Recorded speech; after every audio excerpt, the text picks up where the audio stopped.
आज हम बात करने वाले हैं आज की सदी के, आज के युग के सबसे क्रांतिकारी बिलियनियर इलॉन मस्क के बारे में। वैसे तो जब उनका जन्म हुआ 28 जून 1971 में, उनकी ज़िंदगी बहुत ही आसान थी। वे गरीब फैमिली से बिलॉन्ग तो नहीं करते थे, लेकिन उन्होंने अपनी ज़िंदगी को एक स्ट्रगल भरा बना दिया। कहते हैं 12 साल की, महज़ 12 साल की उम्र में उन्होंने पहला वीडियो गेम बनाया और एक कंप्यूटर पत्रिका को $500 में बेच दिया। ये बात है सन 1983 को। उस समय $500 बहुत बड़ी रकम होती थी। तो जब उनका जन्म हुआ, महज़ 9 साल की उम्र में, जो उनके पिता एक साउथ अफ्रीकन थे, उनकी माता कैनेडियन थी। उनका तलाक हो गया। वे और उनके भाई किम्बल दोनों ने ये फैसला किया कि वे अपने पिता के साथ रहेंगे। हालाँकि बाद में उन्हें ये रिग्रेट महसूस हुआ और उन्हें लगा ये फैसला गलत था, क्योंकि उनके पिता के कुछ कुख्यात रिश्ते बाद में उभर कर आए। ख़ैर, बाद में उन्होंने अ, वीडियो गेम के अलावा अपनी इंटरनेट में भी इच्छा ज़ाहिर की और कंप्यूटर को लेकर वो बहुत ही ज़्यादा उत्साहित रहते थे। सन 1988 में कनाडा के पासपोर्ट प्राप्त करने के बाद उन्होंने साउथ अफ्रीका छोड़ दिया और वे कनाडा चले गए। उनके स्कूल के दिन उतने आसान नहीं थे। एक बार तो उनको बहुत पीटा गया, बहुत बेरहमी से पीटा गया। इतना ही नहीं, उन्हें पीट-पीट कर सीढ़ी के नीचे फेंक दिया गया। तब तक, जब तक कि वे ब्लैकआउट नहीं हो गए, बेहोश नहीं हो गए। उन्हें लिटरली हॉस्पिटल में एडमिट किया गया और उसके बाद उनको रिवाइव किया गया। तो इस तरह से उन्होंने रिकवर किया। बाद में मस्क ने किंगस्टन ओंटारियो में क्वींस यूनिवर्सिटी में 1997 में स्नातक की डिग्री प्राप्त की, ग्रेजुएशन की डिग्री प्राप्त की। बाद में उन्हें रियलाइज़ हुआ, ये वो दौर था, एक इंटरनेट का दौर था, जब डॉट कॉम बबल उस समय बहुत ही उफ़ान पे था। उस समय उन्हें रियलाइज़ हुआ कि इंटरनेट में समाज को बदलने की एक बहुत बड़ी क्षमता है और इसलिए उनका रुझान जो है इंटरनेट की तरफ गया और इसलिए उन्होंने सबसे पहली कंपनी अपनी जो खोली, वो थी ज़िप्टो। ये वो दौर था जब वे अपने सहकर्मियों के साथ उसी कंपनी में, उसी ऑफ़िस में दिन-रात पड़े रहते थे। कई-कई बार तो ऐसा होता था कि वे कई दिनों तक नहाते भी नहीं थे और उनके पास कोई अलग से घर नहीं था जहाँ पर वो रह सकते थे। वही ऑफ़िस ही उनका घर था, ठीक खाने-पीने का ठिकाना था। वे नहाने के लिए बगल के कई स्नानागार में जाकर नहाते थे। कई बार तो वो ऑफ़िस में ही पड़े रहते थे और जो दूसरे सहकर्मी जब दूसरे दिन लौट कर आते तो वो उन्हें लात मार कर उठाते थे। ऐसा उनका दिनचर्या था रोज़ाना का। ये थी उनकी ज़िप2 कंपनी। उनकी कड़ी मेहनत तब रंग लाई जब उनकी कंपनी ज़िप2 को कॉम्पैक्ट कंपनी ने, जो उस समय के दौर की बहुत बड़ी कंपनी थी, कॉम्पैक्ट कंपनी ने खरीद लिया $341 मिलियन में, जिसमें इलॉन मस्क को अकेले $22 मिलियन का शेयर मिला, अमाउंट मिला।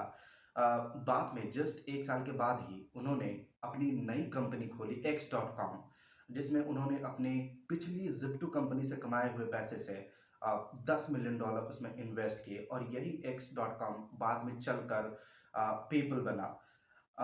वे उस कंपनी के सीईओ बने, लेकिन एक बार की बात है, जब वे वेकेशन पर ऑस्ट्रेलिया गए हुए थे, उसी समय उनको फायर कर दिया गया, कंपनी से निकाल दिया गया, बिना कुछ नोटिस दिए हुए। जब वे आए तब उन्हें पता चला कि उस कंपनी के नए सीईओ उनके को-फाउंडर पीटर थील थे।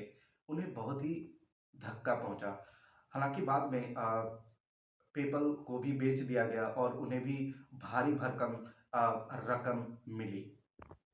इलॉन मस्क ऐसा बताते हैं कि उनको बचपन से ही पढ़ाई करने का बहुत ही ज़्यादा शौक था। ख़ास करके वे ऑटोबायोग्राफ़ीज़ बहुत ज़्यादा पढ़ते थे, टेक्नोलॉजी बहुत ज़्यादा पढ़ते थे और वे रॉकेट के बारे में बहुत ज़्यादा पढ़ते थे।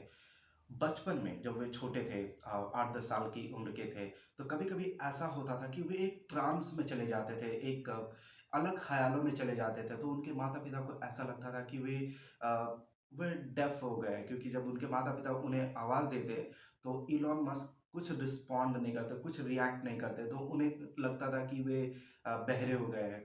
तो उनको कई बार डॉक्टर के पास भी ले जाया गया, उनके कान का चेकअप कराया गया, तो पता चला कि उनके कान में कोई प्रॉब्लम नहीं है। वो कुछ सोचते-सोचते एक ट्रांस में चले जाते थे। बहुत ही डीप थॉट प्रोसेस में चले जाते थे। ये ट्रांस अब उनको बहुत कम आता है, लेकिन उस समय उनको बहुत ही फ्रीक्वेंटली आता था। इस तरह की उनकी सोच रहती थी।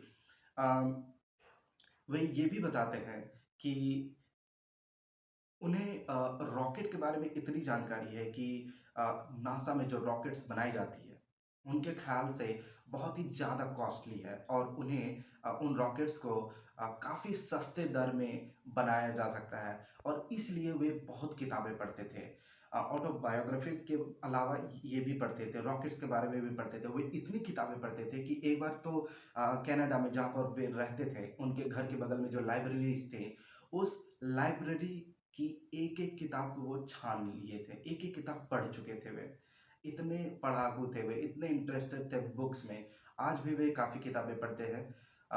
तो जब उन्होंने इतनी सारी किताबें पढ़ी, आज के दौर में भी जब उनका इंटरव्यू लिया जाता है, पूछा जाता है कि आप रॉकेट के बारे में इतना कैसे जानते हैं? तो वो एक ही बात बोलते हैं कि मैंने किताबें पढ़ी हैं रॉकेट्स के बारे में।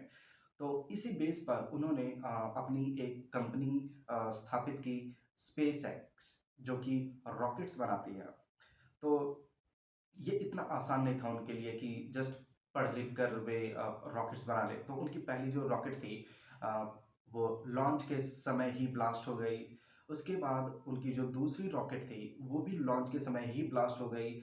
जब उनकी तीसरी रॉकेट जब लॉन्च का समय आया तो पैरेलली उनकी 2 कंपनियाँ चल रही थी। एक तो स्पेसएक्स जो कि रॉकेट्स के लिए थी और उनकी दूसरी कंपनी टेस्ला जो कि इलेक्ट्रिक कार बनाती थी।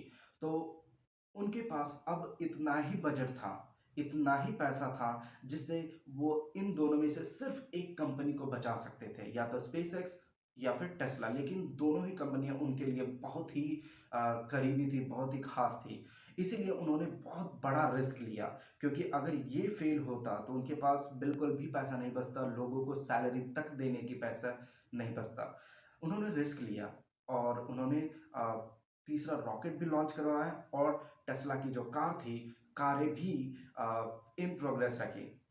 तो लक ऐसा हुआ कि उनकी तीसरी रॉकेट लॉन्च हो गई और सक्सेसफुल थी। इतनी बड़ी सक्सेस थी, इतनी बड़ी सफलता थी कि उनको बहुत ही कम दिनों में नासा से 1.5 बिलियन डॉलर की कॉन्ट्रैक्ट उनको मिल गई। तो उनका रॉकेट का ऐसा था कि वे सिर्फ़ रॉकेट लॉन्च करके उसको ब्लास्ट नहीं करते थे, बल्कि उन्होंने रॉकेट्स को रीयूज़ेबल बनाया, जहाँ की एक बार रॉकेट जब अपने लॉन्च पैड से छूट गया और जब जब वो स्पेस पे जाता, वो अपना काम कर लेता, उसके बाद वो वापस आकर के उसी लॉन्च पैड पर स्टिल हो जाता। ये उनका प्लान था और उन्होंने ये सक्सेसफुली एग्ज़ीक्यूट भी किया। पैरेलली उनकी टेस्ला कंपनी भी काफ़ी अच्छी करने लगी थी। चूँकि इलॉन मस्क खुद कार्स में बहुत ज़्यादा इंटरेस्टेड हैं और उन्हें कार्स बहुत पसंद थी। तो उन्होंने एक आइडिया, एक थॉट प्रोसेस डाला कि क्यों ना इसे इलेक्ट्रिफ़ाई किया जाए, ताकि एनर्जी सेविंग हो। क्योंकि वे एनर्जी सेव करने में बहुत ज़्यादा इंटरेस्टेड थे। तो उन्होंने इलेक्ट्रिक कार की ये कॉन्सेप्ट लाए और चूँकि उनके पहले जो इलेक्ट्रिक कारें थी, वे काफ़ी अनअट्रैक्टिव होते थे, परफॉर्मेंस वाइज़ डल होते थे, उतनी फ़ास्ट नहीं होती थी या फिर आप कह सकते हैं अ, उत एक बार चार्ज करने पर वो बहुत ज़्यादा लंबी नहीं चलती थी। उन्होंने इस बात का ख़ासा ध्यान रखा और जब उनकी पहली कार रोडस्टर 2006 में टेस्ला के द्वारा आई, तो वो एक ऐसी कार थी जो एक बार चार्ज करने पर 394 किलोमीटर की लंबी दूरी तय कर सकती थी, महज़ एक बार चार्ज करने पर। और ये स्पोर्ट्स कार थी, अट्रैक्टिव थी और काफ़ी प्रशंसनीय थी। 2017 में उनकी एक कार आई एसयूवी, वो काफ़ी प्रशंसा के काबिल थी, लोगों ने काफ़ी पसंद किया और उसके बाद जो उनकी नेक्स्ट कार आई मॉडल 3, वो सबसे ज़्यादा, आज तक की सबसे ज़्यादा बिकने वाली इलेक्ट्रिक कार और इन एक के बाद एक जो उनकी कारें आई, इतनी अट्रैक्टिव और ऑटो पायलट में भी चलती थी ये कारें और स्पोर्ट्स लुक, इतनी बेहतरीन कारें कि वर्ल्ड वाइड टेस्ला की कारों को पसंद किया जाने लगा और चूँकि ये कारें इतनी लुभावनी और अफ़ोर्डेबल तो नहीं कह सकते हैं, बट अट्रैक्टिव प्राइस में मिल जाती थी। लोगों ने काफ़ी ज़्यादा खरीदना शुरू किया और इस तरह से स्पेसएक्स की सफलता मिली, टेस्ला की सफलता मिली और इसके साथ इलॉन मस्क की पूँजी भी काफ़ी ऊपर बढ़ती गई। साल 2022 में इलॉन मस्क काफ़ी चर्चा में रहे, बहुत ही चर्चा में रहे थ्रू आउट द ईयर। ये वो साल था जब उन्होंने ट्विटर के लिए 44 अरब डॉलर की बोली लगाई और इसे अ, ट्विटर के बोर्ड ऑफ डायरेक्टर्स ने एक्सेप्ट कर लिया और वे अकेले मालिक बन गए। ट्विटर के अकेले मालिक बनने के बाद उन्होंने अपने साक्षात्कार में बताया कि अ, वे अब इसकी प्रोडक्टिविटी को बढ़ाएँगे, इसमें नए-नए फीचर्स इम्प्लीमेंट करेंगे, उतना ही नहीं इनमें कुछ सिक्योरिटी फीचर्स भी लाएँगे। इनमें सारे के सारे यूज़र्स को एक वैलिडिटी के हिसाब से, एक वैलिड रूप से आइडेंटिफ़ाई करेंगे और इसके एल्गोरिदम को ये ओपन सोर्स कर देंगे, ट्रांसपेरेंसी रखने के लिए। अ, हाल ही फिलहाल में 1-2 महीने पहले ही कन्फर्म हुआ, अक्टूबर-नवंबर में कन्फर्म हुआ कि अब वे इकलौते मालिक बन गए हैं ट्विटर के। उसके बाद से बहुत सारी हायरिंग एंड फायरिंग इस कंपनी में हुई है। अब दोस्तों हम बात करेंगे उनके कुछ फैक्ट्स के बारे में। अ, अभी तक उन्होंने 3 शादियाँ कर चुकी हैं और उन सब से उनका तलाक भी हो चुका है। अभी करंटली वे उनकी एक गर्लफ्रेंड है, उनसे भी एक बच्चा है। उनकी जो पिछली 3 शादियाँ हुई हैं, उनमें से एक ट्रिपलेट ट्रिपलेट बच्चे हुए और एक जुड़वा बच्चे हुए हैं। और अभी के समय में, वर्तमान समय में वे टेस्ला के और स्पेसएक्स के सीईओ हैं। उसके साथ-साथ वे द बोरिंग कंपनी के फाउंडर भी हैं। वे ओपन एआई और न्यूरालिंक के भी को-फाउंडर हैं। इलॉन मस्क आज की तारीख में दुनिया के सबसे रईस इंसान हैं। कुछ समय पहले उनकी नेटवर्थ 233 बिलियन डॉलर थी। अभी खिसक करके स्टॉक मार्केट नीचे आया तो खिसक करके अभी लमसम 188 बिलियन डॉलर के आसपास है। फिर भी वे आज की तारीख में सबसे रईस इंसान है दुनिया के। उसके बावजूद उनके पास खुद का कोई घर नहीं है। उनकी ऑटोबायोग्राफी जब पढ़ रहा था मैं, तो उनमें कुछ फैक्ट्स तो ऐसे थे कि वे कभी अपने ऑफिस के सोफे में सो जाते, या तो कभी उनके जो फ्रेंड है गूगल के सीईओ लैरी पेज, कभी उनके घर जाकर के सोते। तो इस तरह से उनकी दिनचर्या चलती। अब वे ये भी कहते हैं कि फ्यूचर में भी उनका कोई घर खरीदने का प्लान नहीं है और उनकी जितनी भी फिजिकल एसेट्स होंगी वे सब वे बेच देंगे। उनकी अगली फैक्ट्स ये है कि वे एक न्यूरालिंक कंपनी के फाउंडर भी हैं। न्यूरालिंक कंपनी जो कि मानव मस्तिष्क में एक छोटी सी चिप डालना चाहते हैं, जिससे दिमाग के बारे में पढ़ा और समझा जा सके, ज़्यादा से ज़्यादा समझा जा सके, जिससे अ, आगे और प्रगति, उन्नति हो सके। उन्होंने एक और कंपनी को को-फाउंड किया है, द बोरिंग, जिससे क्या होगा कि ज़मीन के अंदर में टनल्स बनेगी, रोड्स बनेंगी, जिसमें no traffic high speed vehicle चल सकती है, without accident, without any traffic. ये उनका प्लान है। उनके कुछ और फैक्ट्स इस तरह हैं कि 2016 में उनकी फ़ाल्कन 9 जो रॉकेट थी, वो दुनिया में आज तक सबसे पहली रॉकेट है जो रीयूज़ेबल रॉकेट के तौर पर महासागर में सक्सेसफुल लैंडिंग की थी। उसके बाद 2008 में उनको जो जो सबसे बड़ी सफलता, एक साथ 2-2 सफलता मिली, वो ये थी कि जब उनकी स्पेसएक्स की 3rd रॉकेट, 2 फेल होने के बाद जो 3rd रॉकेट जो सक्सेसफुल रही, उसके बाद तुरंत बाद महीने के अंदर में उनको नासा से $1.5 बिलियन का एक प्रोजेक्ट मिला इमीडिएटली।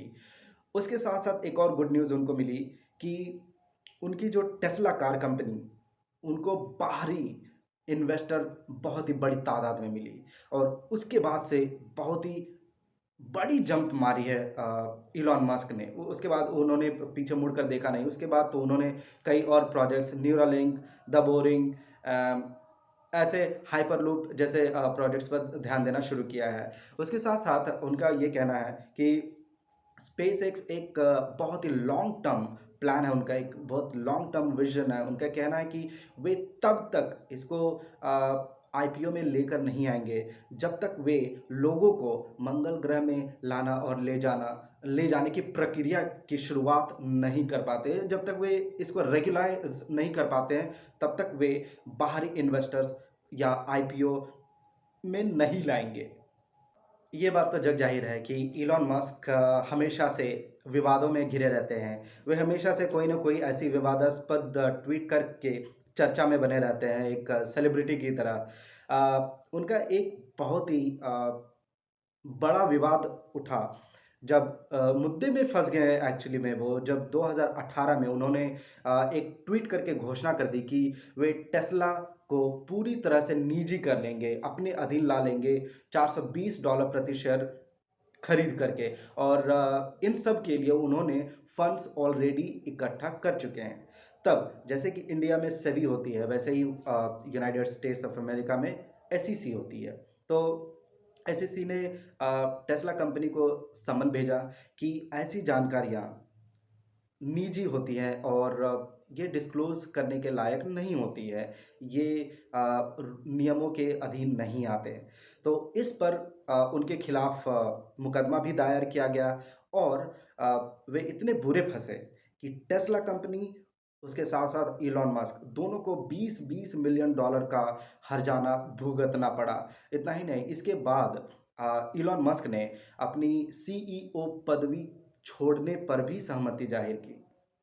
उतना ही नहीं, इस चर्चा के बाद, इस मुद्दे के बाद टेस्ला कंपनी ने ये फैसला किया कि अब टेस्ला से रिलेटेड जितने भी ट्वीट्स इलॉन मस्क करेंगे, वे टेस्ला की निगरानी में किए जाएँगे। वे अपने मन मुताबिक कुछ भी ट्वीट टेस्ला के बारे में नहीं कर सकते।